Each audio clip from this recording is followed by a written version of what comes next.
sur Kaziba News, le rendez-vous de l'actualité en continu. Mesdames et messieurs, bienvenue à toutes et à tous. Actualité nationale, facture d'eau impayée, l'ONEA passe à l'offensive.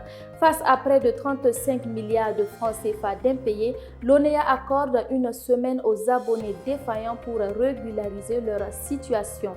Passé ce délai, des réquisitions forcées seront engagées pour recouvrer les créances. Coopération internationale Burkina Faso-Japon pour le développement agricole et l'autosuffisance alimentaire. Le Burkina Faso et le Japon ont signé un accord de dons et un échange de notes d'un montant de 5 milliards de francs CFA pour le développement du garage de maintenance de Ouagadougou dédié à l'utilisation durable des installations d'irrigation. Le projet prévoit l'acquisition d'équipements lourds afin de renforcer les périmètres irrigués conformément aux objectifs de production agricole et d'autosuffisance alimentaire. Cet appui traduit la solidarité du Japon et la solidité de la coopération bilatérale vieille de plus de 60 ans. La France a accusé d'ingérence contre le pouvoir de Ouagadougou. Selon des services de renseignement russes, Paris serait impliqué dans des manœuvres de déstabilisation visant le président Ibrahim Traoré. La France est accusée de soutenir des actions subversives pour contrer l'orientation souveraine du Burkina Faso.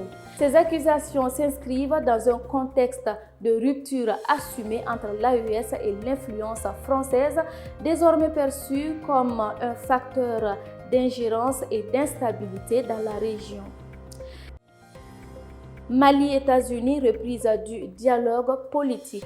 Le ministre malien des Affaires étrangères Abdoulaye Diop a reçu Nike Checker, haut responsable du département d'État américain dans le cadre du dialogue politique régulier. Les échanges ont porté sur la relance de la coopération bilatérale, la lutte contre le terrorisme et les échanges économiques dans le respect de la souveraineté du Mali et de la non-ingérence.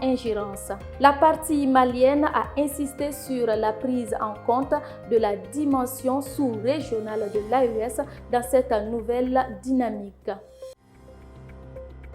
À l'international, mesdames et messieurs, Moscou condamne et réaffirme son engagement au Sahel.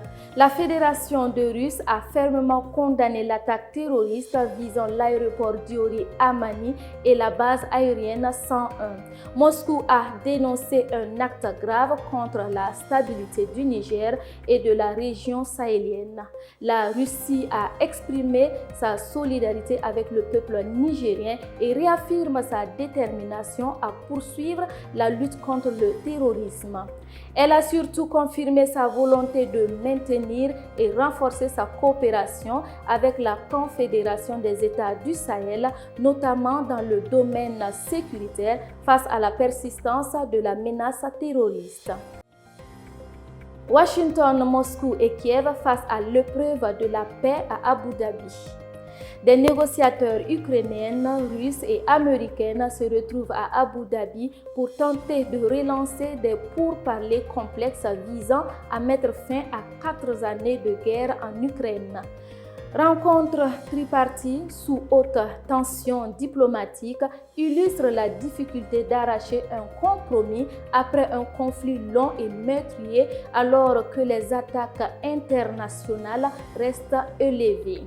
C'est la fin de ce Kaziba News. Merci de votre fidélité et continuez de suivre l'actualité sur www.kazibatv.bf.